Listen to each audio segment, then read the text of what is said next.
Hey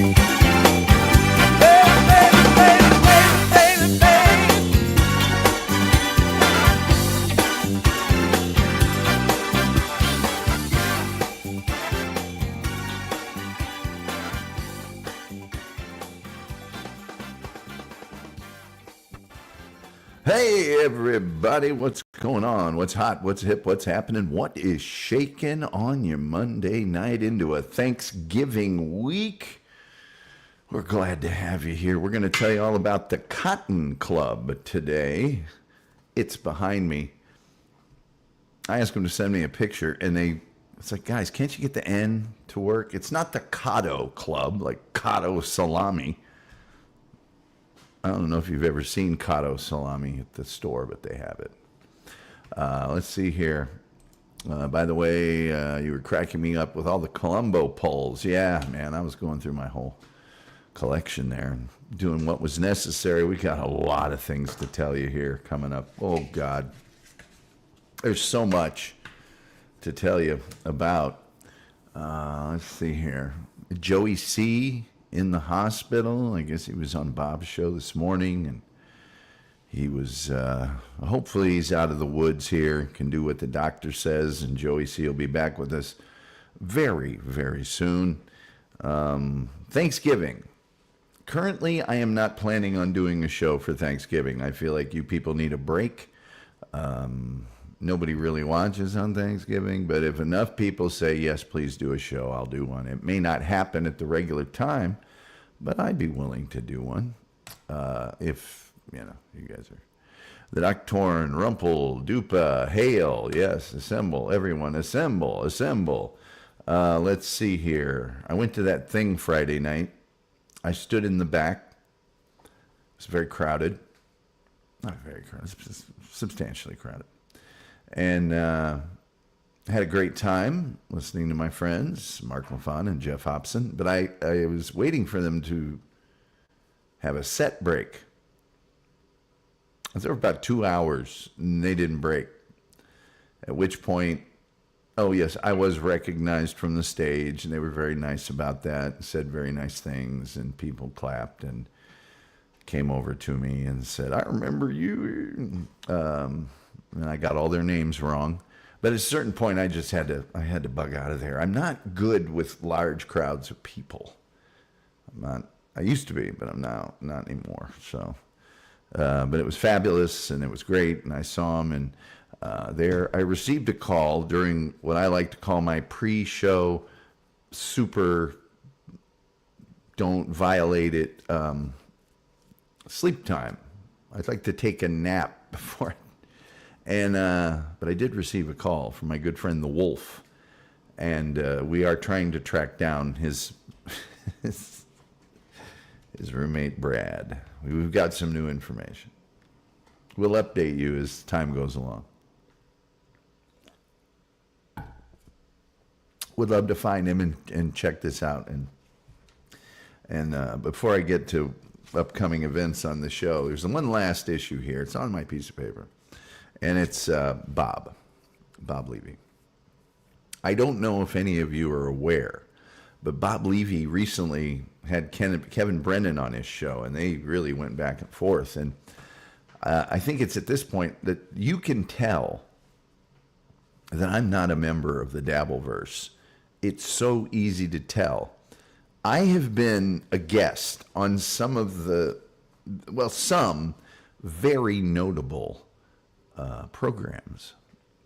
When Shuli and Opie went at it, I was on the show. Nobody mentions it. Nobody remembers it.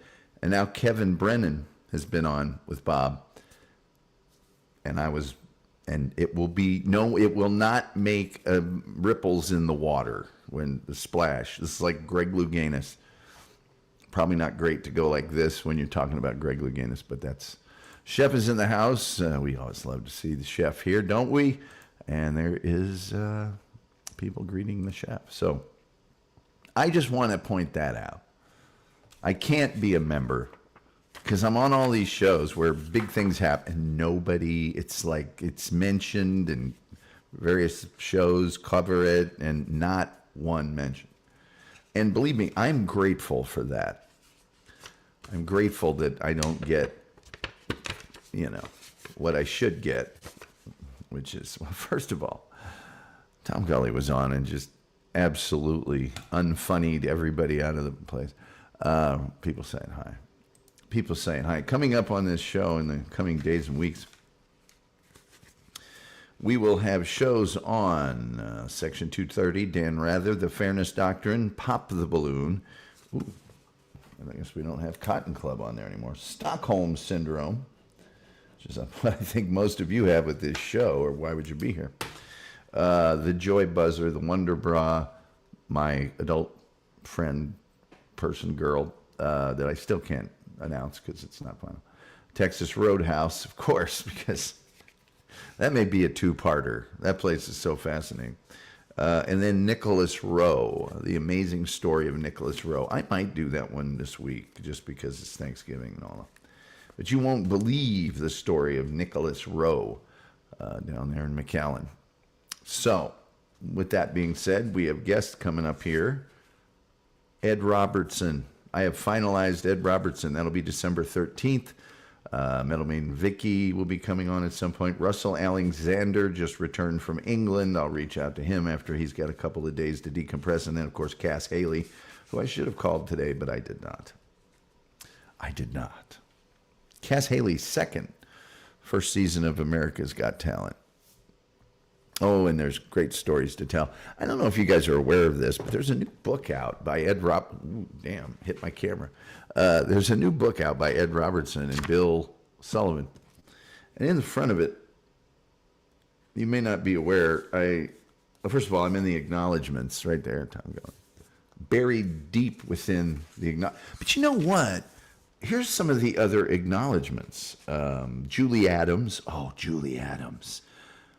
Was she in Creature from the Black Lagoon? She's a very durable TV and movie actress. The late Richard Anderson, you may know him as Oscar Goldman from $6 Million Man. Lou Antonio, remember the episode of Star Trek with Frank Gorshin and the other guy where one white on one side, black, and then that episode?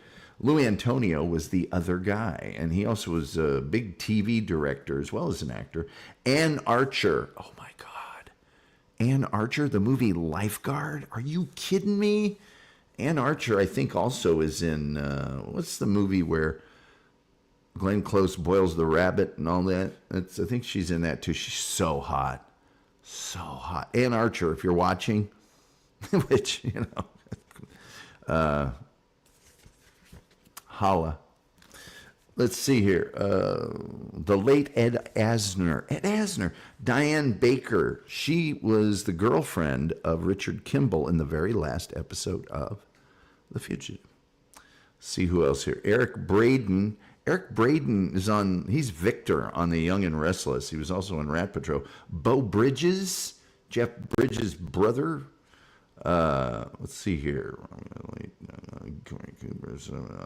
Henry Darrow. Gosh, the late Henry Darrow was on High Chaparral. Let's see, who else am I in here with? These are some biggies. Some biggies in here. Anyway, I'm in there with those. Barry Morse. Oh, my God. Stephanie Powers. Ooh, the girl from Uncle. Suzanne Plachette. Please. Who else? Roy Thinnis. He was in The Invaders and a lot of other stuff. Dawn Wells. Yes, you know her as Mary Ann on Gilligan's Island. Anthony Zerbe. God, he was in a million movies. And, of course, Ephraim Zimbalist Jr. I'm in there with him and the introduction. Check it out wherever fine books are sold, the FBI dossier. Okay, let's see what we got here, and then we'll get into our deal. People saying hi. People saying hi. They're not saying it like that. Chef says, you should come to Indy for the holidays. Yes, there's nothing I would like more than to leave the 60-degree temperatures of Dallas-Fort Worth, get on a plane, and I'm terrified of flying, and then go to Indianapolis, where I will sit in the homes of loved ones with absolutely nothing to do or no one to talk to, and have forced conversation over food. Let me rush right back for that. Snow. I don't think there's I come back to Indianapolis. I used to own that town. I've been gone too long. Nobody remembers me, and I don't remember anybody. So, the Cotton Club. Let's get at it, shall we? First, we got to open up my thing. How are you guys doing today? Hope everything's going great for you. So that's a yes. I don't know, man. I'm not saying it's impossible, but I don't know. And plus, it's Indianapolis. I grow wary of Indianapolis. Let me put it to you this way about Indianapolis. Let me put it to you this way. I had some shows, radio in Indianapolis. And I wrote for a big syndicated radio thing. But most of my shows that got into Indianapolis were on the outskirts of Indianapolis. One was a big, powerful FM. The other was like a little AM, but it was in a kind of an important town and got into Indian. I kept trying to get jobs at these Indianapolis stations. Like, nothing. Just these really not that talented people going, well, I don't know. We've got Bill here. He's been doing it for 20 years and nobody listens to him, but he's been here for 20 years. That kind of thing. I get to Dallas, top 5 market. Bam, I'm on the air like that and remain so for a long time. So Indianapolis is just can't do it. Cannot do it. Anyway, let's get after the Cotton Club. Now, many of you may have seen the film, The Cotton Club. I highly recommend it if you want to learn a little more what this place was kind of like. Of course, it's not 100% true, but the things about the club are true. And there's also a lot of fake cotton clubs in movies. It's that African-American black nightclub in the 20s and 30s that everybody would go to where all the big performers were at. You see that in a lot of movies. It was in Harlem Nights, and it wasn't called the Cotton Club, but it was pretty much the Cotton Club. So you have that. The real Cotton Club was a pretty amazing thing. Was located in sort of the, Lenox Avenue area. Most of its time. It briefly moved at the very end of its run for about 4 years, but it operated during Prohibition, and it also operated during the Jim Crow segregation, heavy racial segregation at that time in the United States. Now, this is the amazing thing, and it's why the Cotton Club is so controversial. The Cotton Club featured the greatest black acts of the time. I'm going to read a list of them here in a second, and those of you with any familiarity with the world at all will recognize some of these names here 100 years later. Blacks themselves, however, could not patronize the Cotton Club. So you had all these entertainers, yet black people themselves couldn't go to the Cotton Club. Now, very rare exceptions were made for that. If someone was of elite status, Joe Louis could get in there, heavyweight champion of the world. He could get in there. Any black actors of note could get in there and just patronize it. But by and large, black people couldn't go to the Cotton Club unless they were on stage. Now, these entertainers weren't just entertainers. These were the most spectacular entertainers of the era, arguably better than white entertainers. Not that we need to have a race. They're all awesome, but here's just a few of the people that patronized the Cotton Club on the stage. On the stage. There's Duke Ellington right there. If you don't know the name Duke Ellington, you're missing out. You should know Duke Ellington. If you just have had your ears open, you should know who Duke Ellington is. Chick Webb. Chick Webb, maybe not a name that everyone would remember, but you know Buddy Rich and you know Gene Krupa. If you know those two people, especially Gene Krupa, you should know Chick Webb, because he was a legendary jazz and swing music drummer and band leader. Louis Armstrong. You all have heard Louis Armstrong.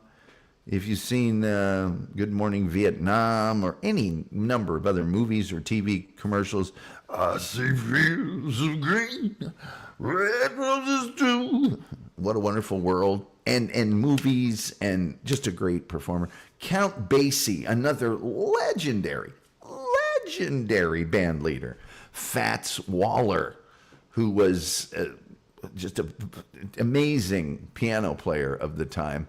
A vocalist by the name of Adelaide Hall, which, most people haven't heard of. Recording wasn't great at the time, but she was a U.S. born, based in the U.K. Many performers, Josephine Baker, they went to Europe, where the prejudice, I'm not saying it wasn't bad, but not nearly as bad in the United States. But she was a major figure in the Renaissance of Harlem. Ethel Waters, who was an actress and singer. Cab Calloway. Now, everybody remembers Cab Calloway for one thing, now, pretty much. That is the movie The Blues Brothers. He did the song Minnie the Moocher, which is an amazing song. But he did that throughout the years. Cab Calloway, just wildly successful, popular singer. But he was the guy in the Blues Brothers that was dressed like the Blues Brothers and helped them out a little bit at the church and such, but did Minnie the Moocher in that movie. Cab Calloway, legendary. Bessie Smith, oh my Lord, renowned blues singer. She was called the Empress of the Blues. In fact, she was such an influence, she was voted into the Rock and Roll Hall of Fame. The Dandridge sisters, they were very popular, but Dorothy Dandridge ended up becoming a very well-known actress, and kind of blazed a trail early on in mainstream films for black actresses, that she received roles that her race did not play a factor in. In other words, she was the lead of the movie, but it wasn't racially based or anything like that. The Mills Brothers, oh my Lord, jazz quartet, pop quartet, 2,000 recordings, 50 million copies sold. Billie Holiday, oh boy, known as Lady Day. And she was a song stylist from back in that era as well. Lena Horne, oh my goodness, Lena Horne. Lena Horne really was an interesting cultural figure, because she was just an amazing singer, maybe the best singer of her day. But she would have been starting out at the Cotton Club. And dancers like Bill Bojangles Robertson, you've heard the song Mr. Bojangles. There's a lot of people that claimed to be Mr. Bojangles up to and during the time of Bill Robinson. But Bill Robinson universally recognized as Bojangles. And Step and Fetch It performed there. That's a whole thing. Maybe we'll do a show on him. I'm not getting into that right now. That's a whole deal. So they had a thing called Celebrity Nights at the Cotton Club.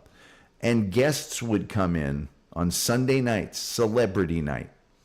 These were not black actors, but they were thrilled to go to the Cotton Club and perform with the entertainers who were there. These include Jimmy Durante, George Gershwin, hello, Paul Robeson, who was a very acclaimed actor of the time, Al Jolson, Mae West, Richard Rodgers. You probably don't know who Richard Rodgers is. Rodgers and Hammerstein, composers, very famous. Irving Berlin, Eddie Cantor, Fanny Brice, who Barbra Streisand portrayed in two movies, Funny Lady. Langston Hughes, Judy Garland. I mean, all the biggies wanted to be here. Now, the history of the Cotton Club is interesting, because in 1920, heavyweight boxing champion Jack Johnson rented the upper floor of the building on the corner of 142nd Street and Lenox Avenue in the heart of Harlem. And he opened up this little supper club called the Club Deluxe. A prominent bootlegger and gangster, Oni Madden, well, he got out of prison, Sing Sing, in 1923 and acquired the Cotton Club, probably with ill-gotten prohibition bootlegging money, and changed the name to the Cotton Club. Jack Johnson and Mr. Madden arranged a deal that allowed Johnson to remain the club's manager. And Madden used the Cotton Club as an outlet to sell his very best beer, what they called back in the days of Prohibition, number one beer, to that crowd. The club was closed very briefly in 1925 for selling liquor, and it soon reopened conspicuously without interference from the police. So, although nobody's got a picture of the deal being made, it's pretty much recognized that the Cotton Club started paying off the police so they wouldn't bother him anymore. The Cotton Club had an extensive, a huge drink list that continued to be available there and was sold to the guests, the white guests, while the club continued. The Cotton Club was, as I mentioned, a whites-only establishment. And as I also mentioned, there were just very rare exceptions for extremely elite black celebrities could go in there and they could drink and act as a patron. It reproduced, a lot of the racist imagery of the era. There were images there that were not particularly uplifting, plantation South or exotic jungle imagery. A 1938 menu included that imagery with illustrations done by Julian Harrison showing naked black men and women dancing around a drum in the jungle. And the border of this was made with tribal masks. So on the one hand, you had this amazingly uplifting, you had a club that was featuring these amazing entertainers. Black people couldn't see it. And a lot of the outward-facing advertising and promotion for it, not particularly fair or reflective of the rebirth and the Renaissance that was going on in Harlem at the time. The club had this sort of different gauge, black or white, for their chorus girls, who were always dressed in the skimpiest of outfits. They had to be tall, tan, and terrific, meaning they had to be at least 5'6", tall, light-skinned, and under 21 years of age. The male dancers were more varied ethnically and racially. Black performers did not mix with the club's clientele, and after the show, many of them went next door to the basement of the superintendent at 646 Lenox, where they took part in a little corn whiskey, a little peach brandy, and, of course, marijuana. Duke Ellington was expected to write what was called, let me get the Duke back up here. Let me get the Duke, the real Duke, an actual Duke, back up here real quickly. Duke Ellington was expected to write what they called jungle music for a white audience. His contributions to the Cotton Club were priceless. The New York Times even reviewed his performance there. So long may the empirical Duke and his music-making roosters reign. Long may the Cotton Club continue to remember that it came down from Harlem. And this was in the New York Times.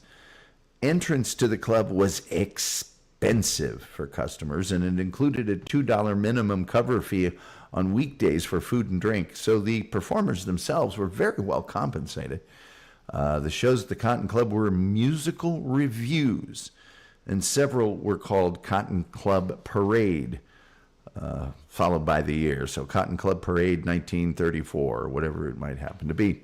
Musical reviews were created twice a year in hopes of becoming successful Broadway shows. The reviews featured dancers, singers, comedians, variety acts, as well as the legendary house band. They launched the career of many artists. Duke Ellington's orchestra was the house band from December 4th, 1927 until June of 1931.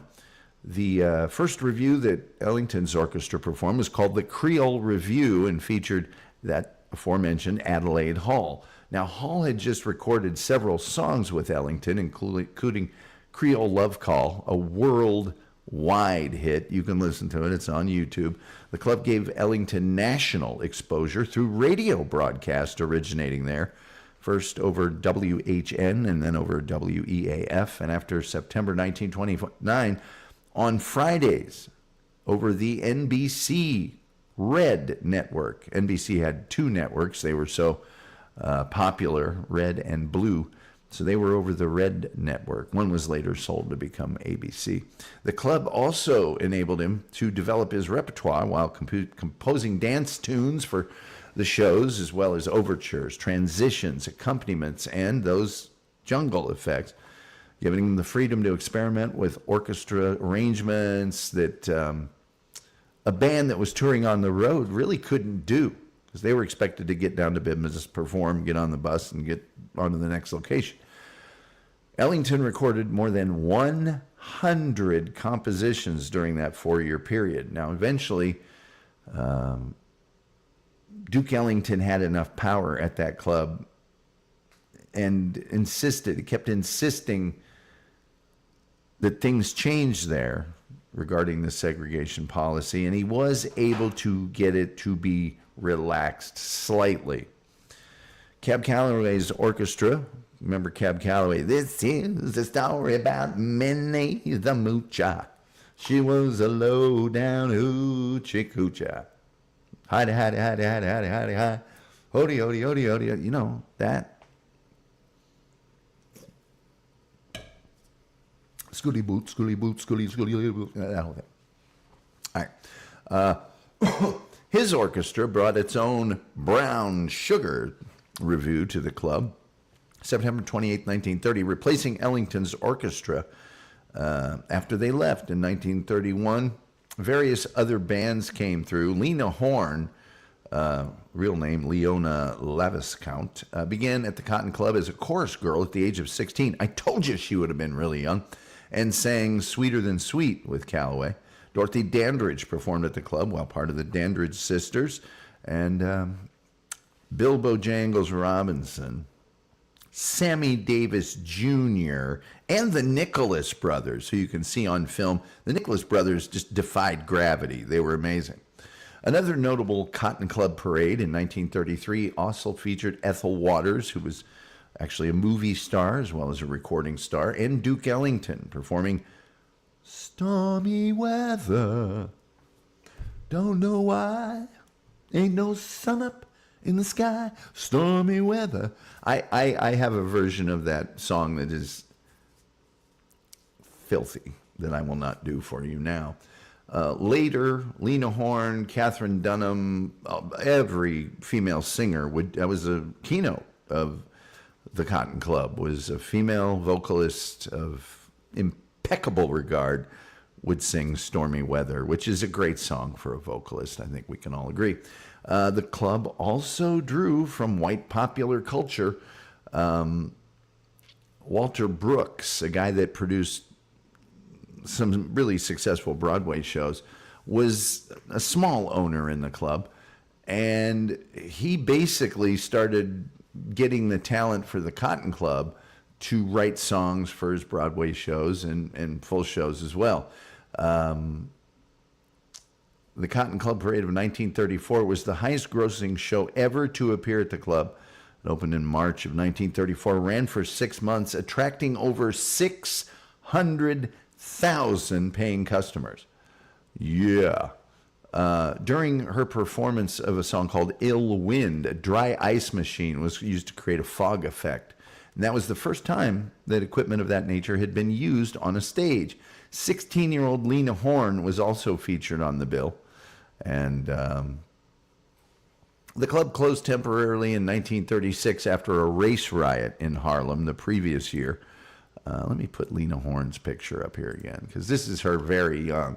Lena Horne was during the civil rights era and even the march up to it frequently cited as a person of color who had made it into the mainstream, but still probably wasn't getting the due, the justice that she deserved, because there was still so much prejudice. So, anyway, they closed in 1936 briefly.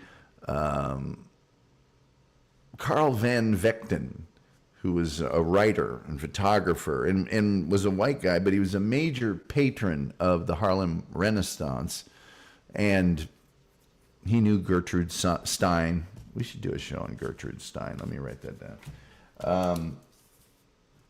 Sorry, folks.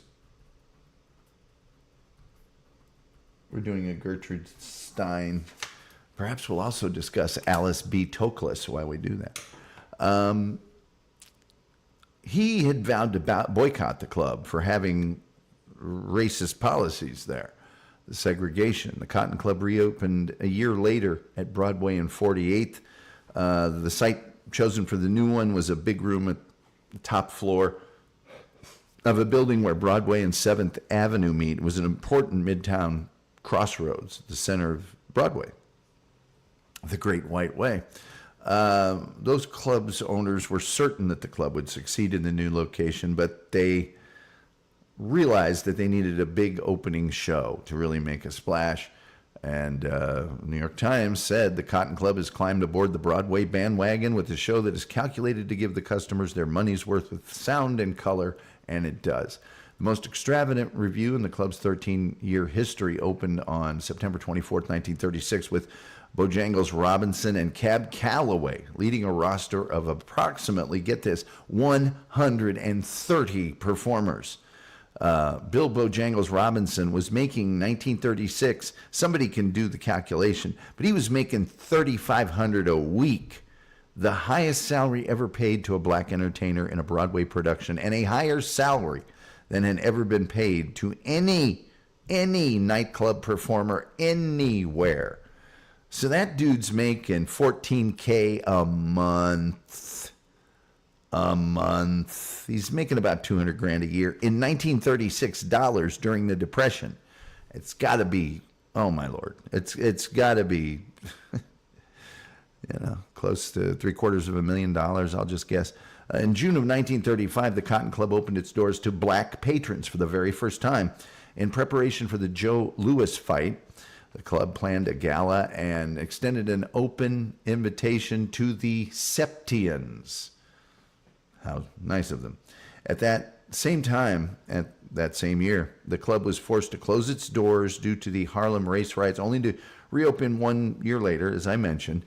And it closed permanently in 1940 under pressure from the higher cost of rental, changing tastes in music, federal investigation into tax evasion by Manhattan nightclub owners. It was a cash business, folks, no credit cards. And the Latin Quarter nightclub opened in its space, and the building was torn down in 1989 to build a hotel. The Broadway Cotton Club successfully blended the old and the new. The site was new, the decor was slightly different, but once a customer was seated, it felt like a familiar place compared to the other location. Langston Hughes, who was a very key figure in the Harlem Renaissance, also a poet, social activist, novelist, and playwright, and columnist. You really need to read some Langston Hughes. The man was brilliant. He attended the Cotton Club as one of the very rare black patrons, and following his visit, he heavily criticized the club's segregated atmosphere and commented that it was a Jim Crow club for gangsters and moneyed whites. In addition to the jungle music and plantation-themed interior, Langston Hughes believed that the idea of authentic black entertainment was similar to the entertainment provided at a zoo, and that white strangers were given the best ringside tables to sit and stare at Negroes, like amusing animals in a zoo. Hughes believed that the Cotton Club negatively affected the Harlem community. The club brought an influx of whites to Harlem after sundown, flooding the little cabarets and bars where formerly only people of color laughed and sang. Hughes also mentioned how many of the neighboring cabarets, especially black cabarets, were forced to close due to the competition from the Cotton Club. The Cotton Club was so great that why would you go to the other ones when the very best is right there? These smaller clubs did not have a large floor or music by famous entertainers. So they couldn't compete. There were other incarnations of the Cotton Club. In 1978, one opened at 125th Street. James Haskins wrote at the time, Today, and James Haskins was basically just a writer. Books for adults and children. Today, there's a new incarnation of the Cotton Club that sits on the most western end of 125th Street under the massive Manhattanville Viaduct. The windowless block of a building has a less dramatic display out front, but seems to be popular with tourists for Sunday jazz brunches. A Chicago branch of the Cotton Club was run by Ralph Capone.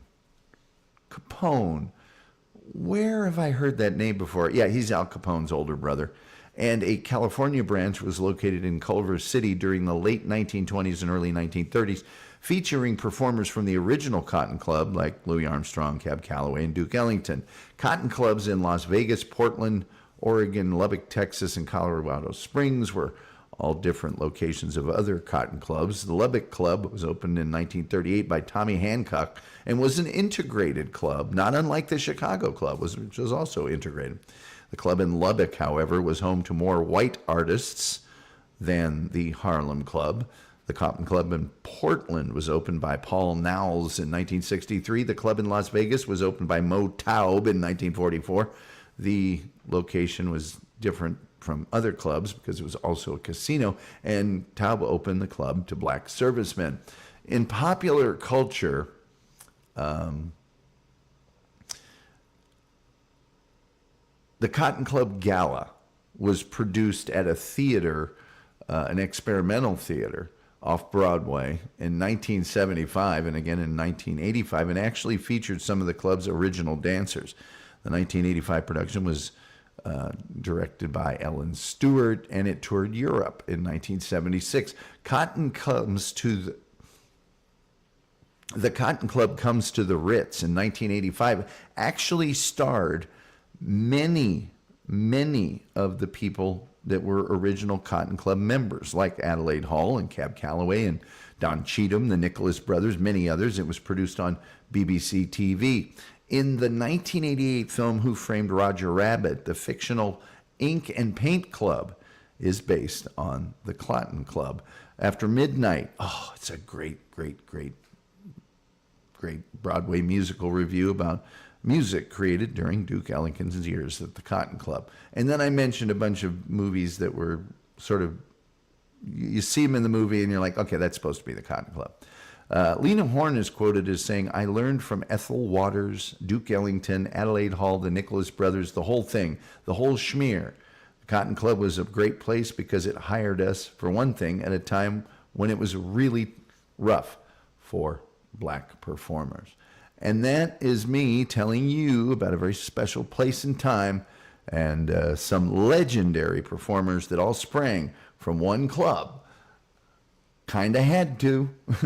You know, it was a great idea. It was just segregated, you know. And that is all I have to tell you this evening about the Cotton Club. Check it out. Do some deeper studies. Listen to some of these artists. They are truly amazing. Duke Ellington, you've heard. Count Basie, you've heard. You may not know you've heard them, but you've heard them. And so let me get to your comments. I'm sure there will be some. Let's see here. Oh, gosh, we got so many people saying hi. People saying hi. People saying hi. Come to Indy. Yeah, we went over that. I get back there and there's places and people that weren't there when I was there, and I don't expect them to be. Of course, they've just knocked my hometown of Carmel down, and anything that existed before the year 2000, they've knocked it over. So when I go there, I could be anywhere. And that's life. That's change. I expect that. But when I go to Indianapolis and they're just big time and all their stuff, like it's Chicago or something, I just want to laugh at them. I'm like, this is your big nice restaurant? I mean, it's okay, but if you put it in Dallas, it would be a place people went for lunch. It's Indianapolis. And there's some cool places there and all that. Blah, blah, blah, blah. I left there at full speed for a reason. And when I left as a creative person in Indianapolis, you were under somebody's thumb the whole time. You couldn't really be creative. Well, I don't think people are going to like it. I don't know what I want, but I know what I like, and I don't like it. That kind of, yeah, okay, man. And then I went out of Indianapolis to larger, bigger, more important places, and you just way too much creative freedom and a lot of other things. And then the radio thing, it's like WIBC in Indianapolis. Okay, whatever. You guys had Ken Sterling on the air, or Kent, whatever his name is, who insisted it was a great idea to get rid of Peyton Manning. It's just such a homer. Anything any of the home teams do, yeah, it's a great idea. It's like, no, that's a really terrible idea. But he's on the air. I can't get on the air. All right. Leave town, go to a top 5 market. Bam! Instantaneously, I'm on the air. All right. Well, I guess maybe they saw something you did. And it's just that. It's a small... Sorry. Rumple Trenchcoat said, I remember Cab Calloway was rotoscoped into a spooky Disney cartoon. Cab Calloway was doing like he did Minnie the Moocher disco. He really got a lot out of that song. Tremendous performer, though, even in the Blues Brothers movie. The Doctor said, this is why I stay subscribed. Professor Gully gives a great lecture. I'm sorry. Yeah, Bob Levy and Kevin Brennan at it, head to head. No one will ever remember that I was on the show. And that's the way it should be. I don't want any of that shrapnel. People saying hi. Kim Moorfield has seen the film. Is it Alice V? I believe it's Alice B. I could be wrong. I love you, Alice B. Toklas. It could be V. I don't know. Let's see. The Nicholas brothers were amazing. Yes, Dupa. Have you seen that one where the guy, he jumps off of from the second story of this set and goes into the splits? Both of them do in tandem. They run and jump, and it's the Nicholas brothers.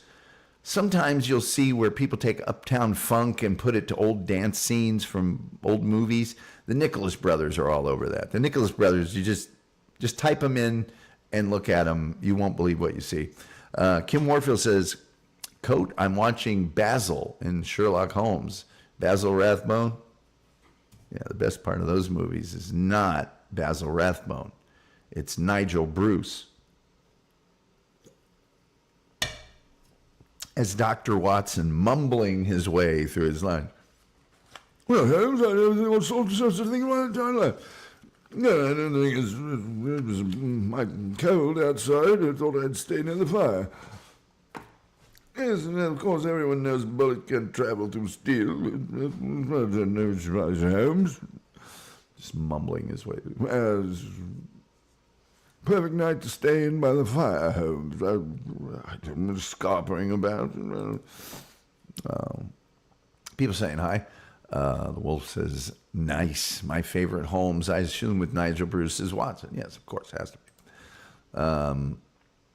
The Wolf says, I've got Cab on one of those old talkies. It was great when the talkies came around. You bet, Coat, the best Watson. Yeah, popped a fellow's pea, saving that pea for the very last. It just popped a fellow's pea right on his plate. There's no need for that. Wolf says, I watched them all, but those two are the best. They are very good. Rumble Trenchcoat says, I agree, Wolf, they're my favorite too. Well, that's the only Sherlock Holmes worth watching is the Basil Rathbone. Integrated, like Wi-Fi.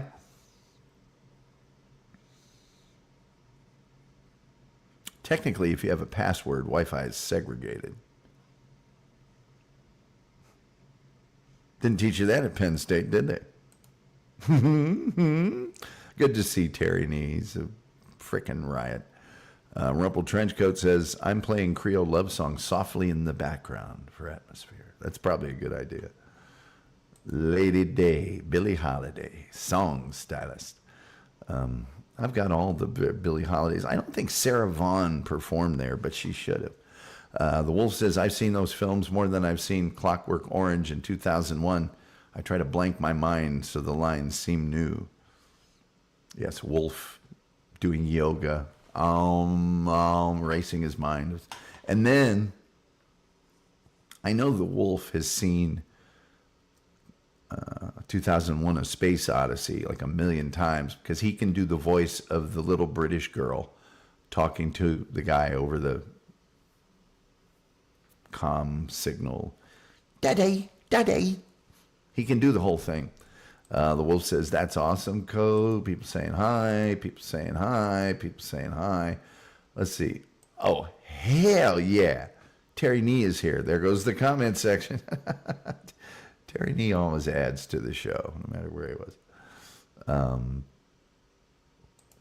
Let's see here. Gilman says, Jerry, I was wrong to doubt your leadership and wisdom. We are Super Bowl bound.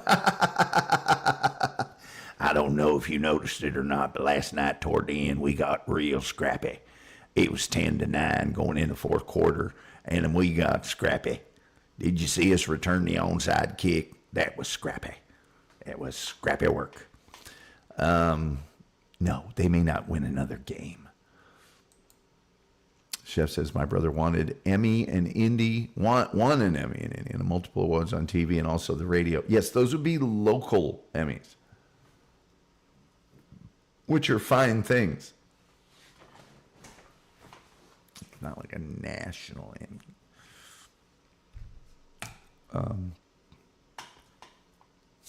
The Wolf says it's Alice B. Toklas. I was right. Just once, I was right.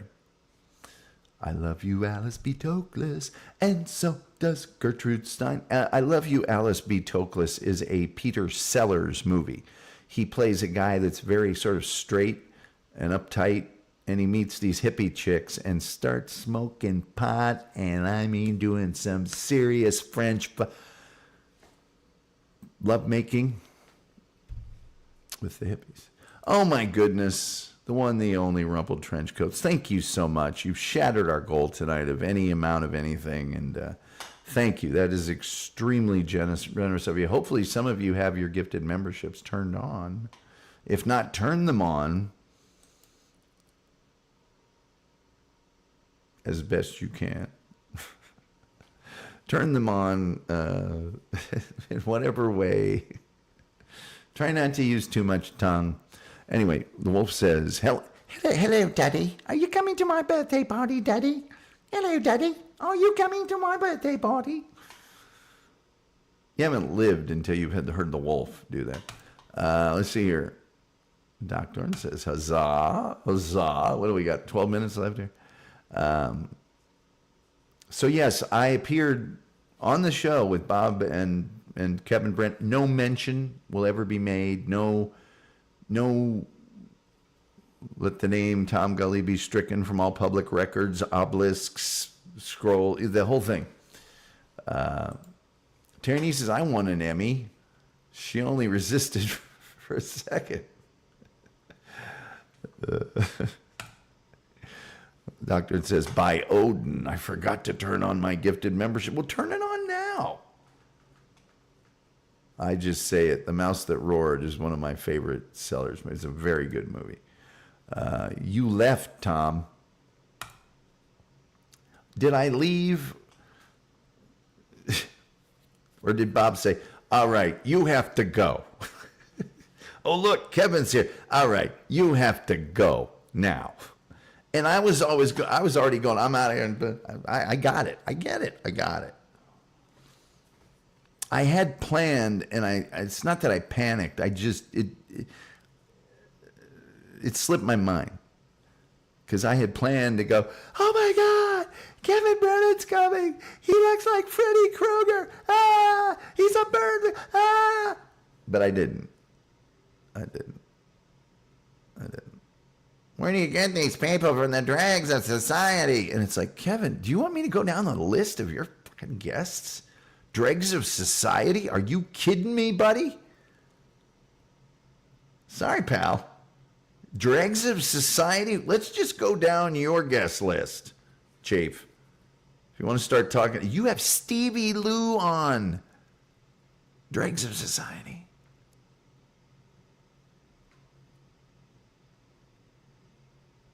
Just saying.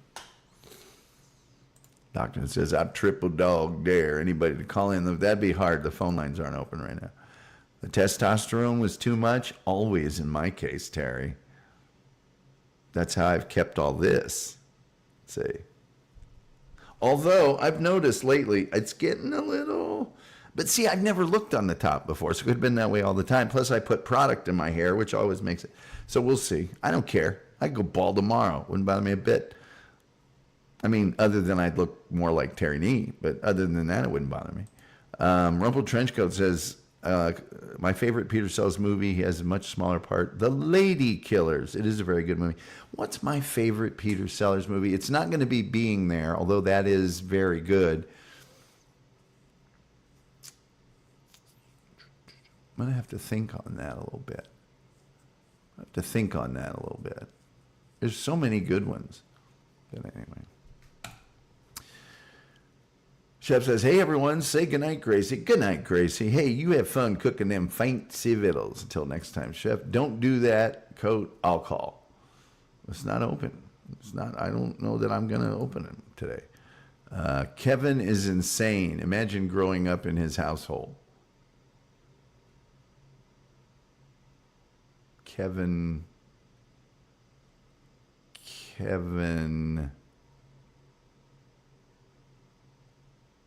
Oh, Brennan, yeah. Hey, here's another thing.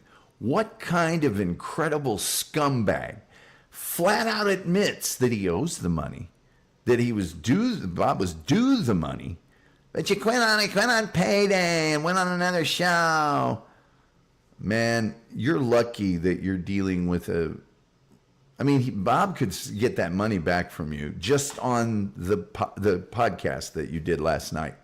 All he'd have to do is go to Board of Labor and show it to him. They believe me, they'd make you pay. But if you were in a real business where people got paid like on an every 2 weeks basis, and you pulled some crap like that, you want to talk about, number one, a civil case, but the law, the Board of Labor would come down on you like a ton of bricks. You don't get to do that. The services were rendered. You had no employment contract with him, so you can fire him at any time, but you got to pay him for the work he does. And that is a special kind of scumbag that says, well, you quit, but after you quit, you did something I didn't like, so I'm not paying you your $4,000 now. Not doing it. That's a special kind of scumbag. Who would do business with him ever again? Ever. Oh, I know who would do business with him. Ray DeVito, Stevie Lou, Felicia, whatever her name is, and the rest of that rogues gallery of people. And then he's on about Rob Saul and what a jerk he is, and it's like, well, you had him on the show 3 times. Well, I did it as a favor to you. Let me tell you something. There isn't enough. I've got dear friends that if they said, put this person as a favor to me, and that person was Rob Saul, it'd be like, no, I'm not going to do that. If we're not friends anymore, that's fine. He's not going to be on my show. Kevin doesn't have that. But that's scumbag move, man. That is a major scumbag move. And then just admitting it. Hey, good luck. The only people that will do business with you now are people that are desperate.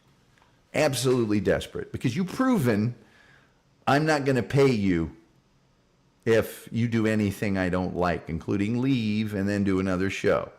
Not going to pay you. Okay.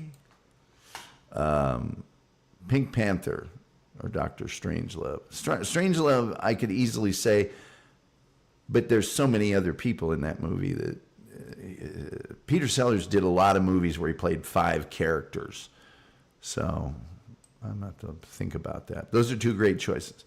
Wow, Tom, early onset dementia munch. You're so old. I am very old. But people either call him Brennan or KB. I don't think of him as a Kevin. Think of him as a burn victim. I think of him as a sculpture that was made of shaved ham. Rumpled Trenchcoat says, any business in the world knows, even if someone quits, they still get paid what they were owed. It's kind of nuts he think he can just not pay. Well, he probably knows Bob's not going to go through all the steps to get his money back and all that, but, But that's a scumbag move to sit there and just admit it. It sounds to me an awful lot like a guy that didn't have the money and thought up a reason. And just manufactured a reason. Yeah, he went on another show. He's dreaming. How about Lolita? Yeah. Gilman says, get him, Tom. I'm not getting him. I'm stating facts. Stating facts. And he's got this thing where it's like, no, you should have been not the wrong day. Everybody knows that. No. That is not a thing in the world. You can sit there and you can get your little sycophants to say it is. It's not. You should have got paid first. You should have known I was a scumbag. I was going to screw you. Huh? No, you owe me the money. He's lucky it was Bob. A lot of guys had found another way to get $4,000 out of him. Not like John style, oh, I'm going to have a talk. I'm talking about internet hijinks and trollery and things of that nature. Rumpled Trenchcoat says, a good friend wouldn't ask you to put Ralph Saul on your show. Yeah, that's a sign it's a frenemy. Rumpled Trenchcoat says, Kubrick once said, due to paying sellers so much for Dr. Strangelove, that he got 3 actors for the price of 6. Yeah. Gil says, KB is desperate. He really is. Terry says, Slim Pickens is my spirit animal. Yeah, he rides this big missile sometimes.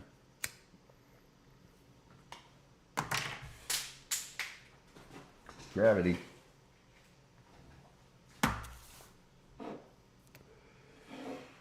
Anyway, I won't be even, it's just an afterthought. It's one day I'm going to make the answer to a great trivia question. Who was on this show, this show, this show, this show, and this show? Wow. Nobody could have possibly been on all those shows when all those amazing things happen. It's just impossible. Actually, it's completely inconspicuous. Anonymous. And I'm out. Until next time, y'all, blessings of the old gods to y'all. By the old gods, and that you shall have meat and meat at my table. I shall ask of you nothing that would bring you dishonor. Thank you, Doc Dorn, for being here. Always a pleasure. Rumpled Trenchcoat says, night, Doc Dorn. So long, Doc. So that's our show tonight. By the way, here's a lady that I didn't get to put on. This was... Duke Ellington had companions. This was his second companion at the Cotton Club. I forgot her name, so. Dr. Strangelove was James Earl Jones' first movie. I did not know that. All I know is Sterling Hayden in that movie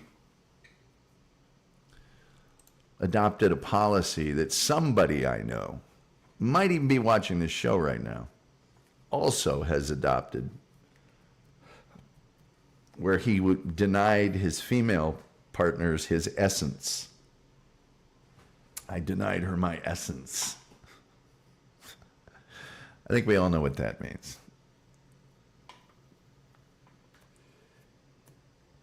And who denies them their essence? I mean, come on. Give the girl a little essence. She worked for it. Let's see here. Oh, dang on it. I'm picking up the wrong controls. Boom, boom. Let's see if that looks a little better. Yeah, right here. Show's almost over. Fix the camera. I had to reset all my camera stuff because, Bob is 17 miles from his camera, so I had to... you don't want to know. But that's what makes me such a great... It's like having a co-host, only there's nobody there. So you get all the benefits, but really don't have to. Let's see. He was a co-pilot in a bomber. the bomber. Wasn't Clint Eastwood's first movie Tarantula or something, and he was a jet pilot or a scientist? The Wolf says, would you like a drink of pure grain alcohol and rainwater? Well, I don't drink, but if I did, that's the drink for me. I don't know what tomorrow's show is going to be at all. No idea what it's going to be off this list. None whatsoever. I'd like to do Nicholas Rowe, Gertrude Stein. So we'll see. I'll think that up tomorrow, I guess. If somebody's got a hot thing they want me to do a show about. Bore the crap of them. Bore the crap out of them, excuse me. Excuse me very much. Joey C will be on again soon, I hope. We're going to talk all Chicago Cubs when he was a bat boy stuff the next time he comes in. And he'll probably tell us about his foot or whatever else is going on. So, geez, I don't know what else to say because I'm really hungry and there's nothing going on here.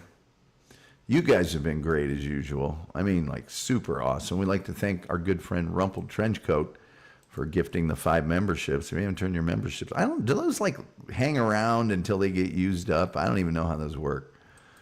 Like if those don't get used today, will they just sit there in an auto cocoon waiting for somebody to wander in with their gifted turn it on? I could listen to Joey C talk baseball all day. I could too.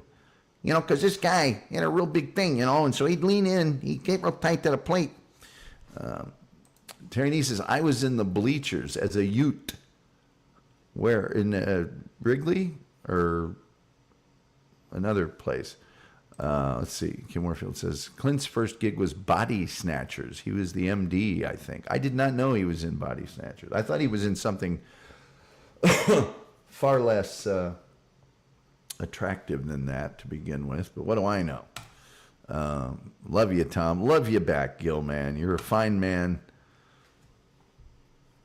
I'd jump off that Cowboys bandwagon, though, buddy. Oh, Terry Nee at Wrigley. I didn't know you were a Chicago boy. Remember when Lee Elia got mad at the Cub fans, and it's like, nobody comes out here. It's daytime. They're a bunch of bums, bunch of drunks. Nobody else can come out to the ballpark during the day but drunks and bums. Saw Ernie Banks retire. Hey, let's play two. The first baseball bat I got to play Little League Baseball was a Louisville Slugger with Ernie Banks on the signature. And my dad deliberately picked that one out because he liked Ernie Banks. There were others there. There was probably a Pete Rose and a Johnny Bench. Other Cincinnati Reds who were very good and very popular at the time, but I had the Ernie Banks. I also had like a baseball bat that my grandfather had kept around for like ever. It had to be from the 30s. It was a 34-inch, and they're telling me to take it to practice. I'm a little kid. This thing was heavier than all hell. Major leaguers don't use a bat that big, some of them.